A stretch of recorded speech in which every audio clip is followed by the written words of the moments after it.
कहता हूं कि हो गई है पीर पर्वत सी पिघलनी चाहिए, हो गई है पीर पर्वत सी पिघलनी चाहिए, इस हिमालय से कोई गंगा निकलनी चाहिए और सिर्फ हंगामा खड़ा करना मेरा मकसद नहीं, मेरी कोशिश है कि ये सूरत बदलनी चाहिए।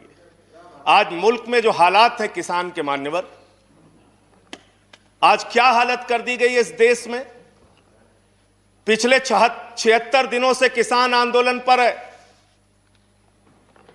उनके ऊपर लाठियां चलाई गई, आंसू गैस के गोले छोड़े गए, बूढ़े किसानों की आंखें फोड़ दी गई, कड़कती ठंड में पानी की बौछारें की गई, उनको आतंकवादी कहा गया, उनको गद्दार कहा गया, उनको खालिस्तानी कहा गया मान्यवर, उनको अपमानित किया गया। यहां तक कि भारतीय जनता पार्टी के एक विधायक ने कहा ये किसान नहीं आतंकवादी हैं, इनको सूट कर देना चाहिए और अगर दिल्ली पुलिस नहीं कर पाती तो मैं इनको जूतों से मारूंगा, जूतों से मारूंगा। ये भाजपा के लोग कह रहे हैं मान्यवर। इस देश के अन्नदाता जो आपको अनाज पैदा करके आपका पेट भरते हैं, आप उनको जूतों से मारने की बात करते हैं। 11 दौर की आप वार्ता कर चुके, सारी की सारी वार्ता फेल। आप कहते हैं मैं एक फोन कॉल की दूरी पर हूं। मैं पूछना चाहता हूं क्या इस सरकार के पास कॉल करने के लिए 2 रुपए भी नहीं है? अरे 2 रुपए नहीं है तो हम लोगों से ले लो, लेकिन कॉल कर लो किसानों को, कॉल कर लो किसानों को। उनकी पीड़ा चरम पर पहुंच चुकी है मान्यवर। 165 किसानों ने अब तक अपनी शहादत दी है। आप जाइए गाजीपुर बॉर्डर पे, वहां पे 97 साल के इलम सिंह आपको मिलेंगे। उनके 2 बेटे फौज में हैं, रो रो के कहते हैं मुझे इस उम्र में ऊपर उग्रवादी कहा जा रहा है, नक्सलवादी कहा जा रहा है। उनकी पीड़ा है मान्यवर। आप जाइए टीकरी बॉर्डर पे, आप जाइए सिंगू बॉर्डर पे, पीड़ा के साथ वो लोग कहते हैं शहीद आजम भगत सिंह के वंशजों को, शहीद लाला लाजपत राय के वंशजों को, जलियांवाला बाग कांड में शहादत देने वालों के वंशजों को आप खालिस्तानी कह रहे हैं, आतंकवादी कह रहे हैं, उनको अपमानित करने का काम कर रहे हैं। मैं आपसे पूछना चाहता हूं क्या दुश्मनी है आपकी इन अन्नदाताओं से? चलिए सब कुछ कर लिया आपने, अब तो कम से कम उनके ऊपर दया कीजिए और ये तीनों काला कानून वापस लेना ही पड़ेगा, आपको लेना चाहिए। अब आपने जुल्म की इंतहा कर दी है। आप चले जाइए गाजीपुर बॉर्डर पे मान्यवर, कटीले तार, बड़े बड़े कीले गाड़ दी गई हैं, 12-12 इंच की कीले सड़कों पे गाड़ दी गई हैं। देखकर ऐसा लगता है कि दुश्मन देश की सेना आने वाली है। ऐसी स्थितियां दो परिस्थितियों में जन्म लेती हैं मान्यवर। जब देश का शासक अपनी जनता से डरने लगता है तो ऐसी सीमाएं बेड़ियां बनवाता है, या देश की जनता को शत्रु समझने लगता है तब ऐसी बेड़ियां लगवाता है। यह हो रहा है मान्यवर। आज इनके जुर्म के कारण हिंदुस्तान के महान किसान नेता बाबा महेंद्र सिंह टिकैत के बेटे राकेश टिकैत को रोना पड़ा और यह कहना पड़ा कि भाजपा के लोग घेर कर हमें लाठियों से पीटना चाहते हैं। यह आप करा रहे हैं, यह आप करा रहे हैं। आप डेमोक्रेसी की बात यहां पर करते हैं, आप आजादी की बात यहां पर करते हैं। आपने इस देश की हालत यह बना रखी है कि राजदीप सरदेसाई जैसे वरिष्ठ पत्रकार के ऊपर आपने मुकदमे दर्ज करके पत्रकारिता को भी दबाने और उसको कुचलने का काम किया। हर तरफ जुल्म, हर तरफ एफआईआर, हर तरफ मुकदमे। जो पानी पहुंचा रहा है उस पर मुकदमा, जो डीजल दे रहा है उस पर मुकदमा, जो खाने का इंतजाम कर रहा है उस पर मुकदमा। एनआईए लगा दो, सीबीआई लगा दो, पुलिस लगा दो, जांच लगा दो। अरे वो आपके देश के नागरिक हैं। आप कहते हैं किसानों को यह बिल समझ में नहीं आया, हम बड़े समझदार हैं, आइए हम आपको किसानी बिल समझाएंगे।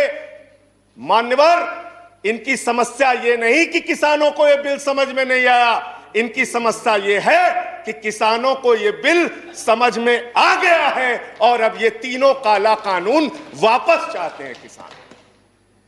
आप बड़े अक्लमंद समझते हैं अपने आप को। अरे किसान को इतना मूर्ख मत समझिए भाजपा के लोगों, वो बिगड़ैल बैल की नाक में नकेल डालते हैं, आपकी सरकार के नाक में भी नकेल डाल देंगे, चिंता मत कीजिए।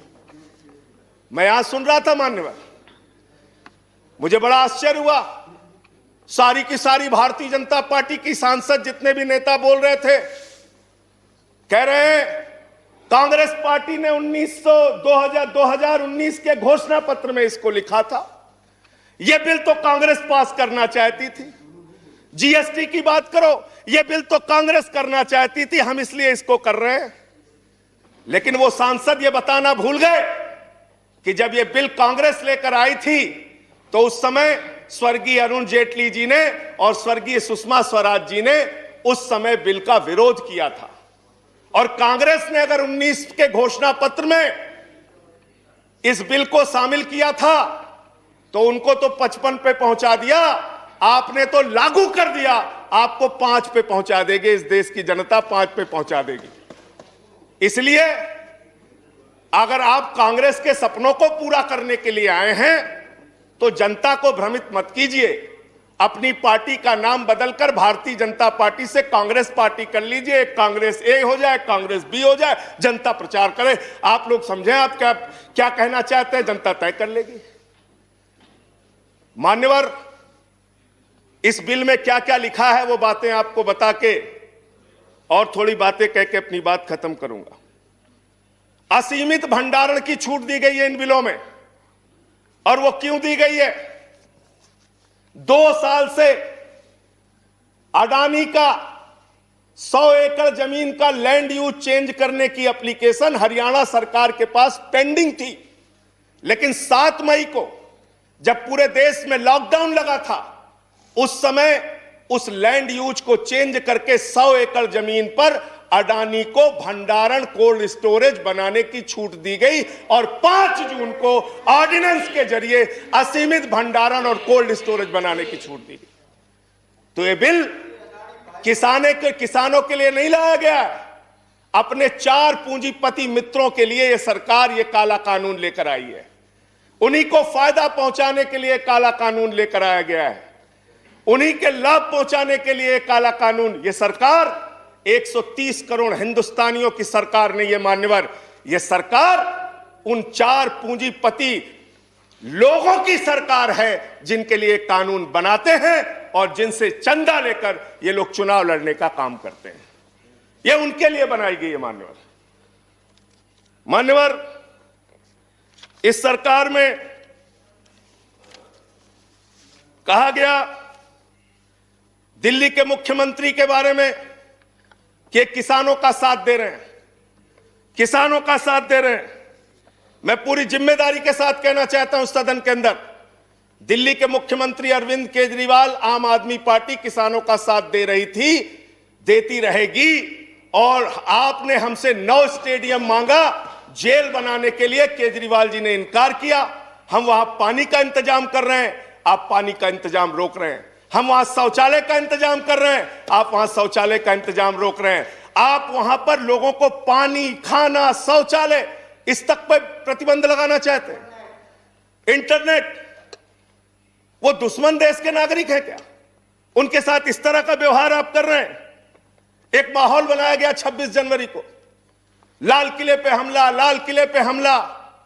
7 रूट पे किसान ट्रैक्टर रैली लेके निकला मान्यवर, तिरंगा रैली लेके निकला, और 7 रूट पर कहीं किसान ने कोई उपद्रव नहीं किया, कोई हिंसा नहीं की। जो लाल किले पे लोग आए थे वो भारतीय जनता पार्टी के लोग थे जिन्होंने लाल किले पे हमला किया, जिन्होंने लाल किले पर तिरंगे का अपमान किया। और वो दीप सिद्धू जो भाजपा का नेता है, उसकी फोटो प्रधानमंत्री के साथ है, देश के गृह मंत्री के साथ है। भारतीय जनता पार्टी को इसका जवाब देना चाहिए कि भाजपा के नेताओं ने लाल किले का अपमान क्यों किया, तिरंगे का अपमान क्यों किया। मैं ये कहना चाहता हूं मान्यवर, आज वो दीप सिद्धू संजय जी कंक्लूड कीजिए। सर, सबको समय मिला, मुझे भी थोड़ा समय दीजिए। I have given sufficient time.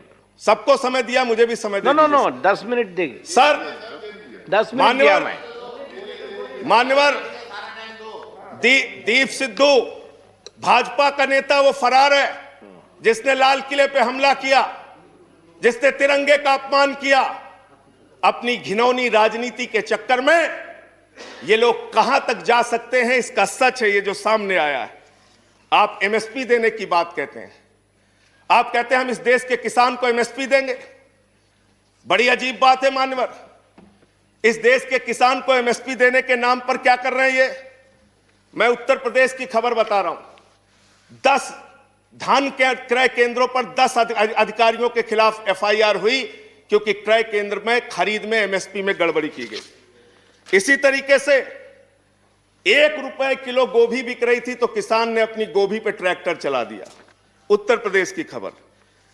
Bareilly के अंदर उत्तर प्रदेश में 3 करोड़ की धान खरीद हो गई कागजों पे, किसान का पता तक नहीं है। तो डेरेक ओब्रायन साहब, जो यूपी में खरीद हुई है वो भूतों की खरीद हुई है, किसान का पता नहीं, नाम दर्ज करके खरीद हो गई। 4 साल में गन्ना किसानों पे मात्र 10 रुपए इन्होंने बढ़ाया है उत्तर प्रदेश के अंदर, मात्र 10 रुपए मान्यवर।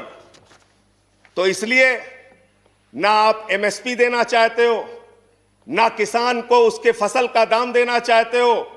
असीमित भंडारण की छूट देकर आपने पूंजीपति मित्रों को यह सुविधा दे दी कि सस्ते में किसान से अनाज खरीदेंगे, सस्ते में किसान से फल खरीदेंगे, सस्ते में किसान से सब्जियां खरीदेंगे, उसका बड़े बड़े स्टोरेज में भंडारण करेंगे, जमाखोरी करेंगे, और जब बाजार में फल सब्जियों की कमी हो जाएगी, अनाज की कमी हो जाएगी, तो महंगे दामों में जनता को बेचेंगे। यानी आपने महंगाई को, जमाखोरी को, कालाबाजारी को इस बिल के माध्यम से लीगलाइज करने का, वैधता प्रदान करने का काम किया है। इस देश में महंगाई बढ़ाने का काम किया है, उसका रास्ता आपने खोला है। इसलिए भी ये बिल, तीनों का तीनों काला बिल वापस लिया जाना चाहिए। Thank you.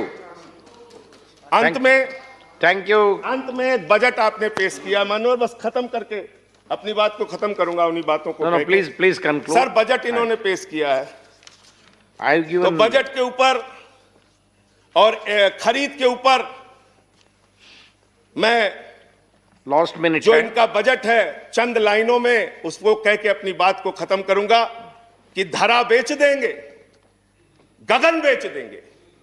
धरा बेच देंगे, गगन बेच देंगे, कली बेच देंगे, चमन बेच देंगे।